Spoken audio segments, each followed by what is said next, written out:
Assalamualaikum warahmatullahi wabarakatuh. Perkenalkan, nama saya Putri Duandayani dengan NIM G7012400. Nah, di video kali ini saya ingin memenuhi tugas pendahuluan dari analisis farmasi. Nah, pada video kali ini saya akan menjelaskan prinsip konsep dasar kromatografi lapis tipis yang digunakan dalam identifikasi parasetamol.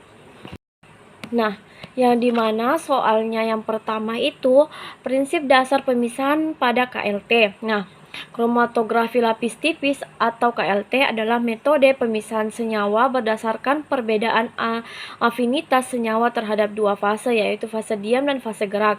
Fase diam biasanya berupa silika gel atau aluminium yang bersifat polar dan dilapiskan pada plat KLT. Fase gerak adalah pelarut atau campuran pelarut yang bergerak naik melalui fase diam karena gaya kepiler. Senyawa akan berpisah karena setiap senyawa memiliki tingkat interaksi yang berbeda dengan fase diam dan fase gerak. Senyawa yang lebih tertarik pada fase gerak akan bergerak lebih jauh, sedangkan yang lebih tertarik pada fase diam akan tertahan lebih dekat ke titik awal. Soal nomor 2 itu alasan nilai RF digunakan untuk identifikasi senyawa. Nilai RF atau retention factor digunakan karena bersifat khas untuk senyawa dalam kondisi KLT tertentu. Nilai RF dapat digunakan untuk identifikasi dengan cara membandingkan RF sampel dengan RF baku. Agar perbandingan RF valid, syaratnya itu adalah menggunakan fase diam yang sama menggunakan fase gerak yang sama.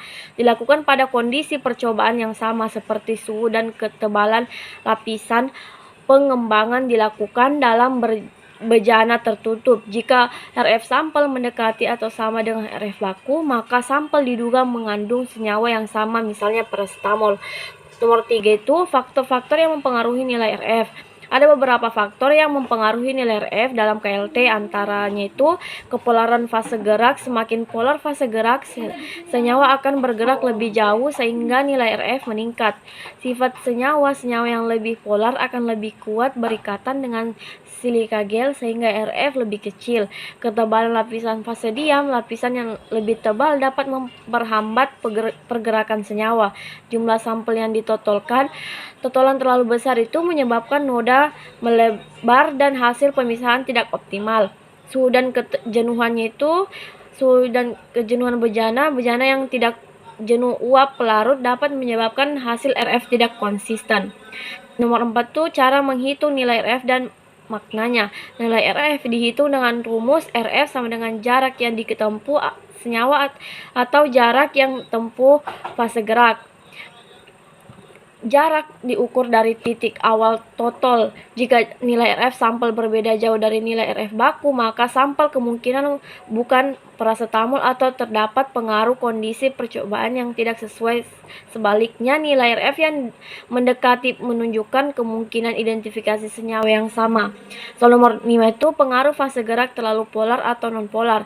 Jika fase gerak terlalu polar, senyawa akan sangat mudah terbawa naik sehingga noda bergerak terlalu jauh. Pemisahan menjadi kurang jelas.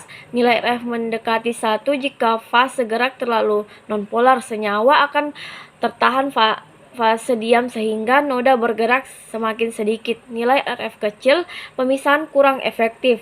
Oleh karena itu, fase gerak harus dipilih dengan kepolaran yang sesuai agar pemisahan optimal. Baik, sekian dari saya.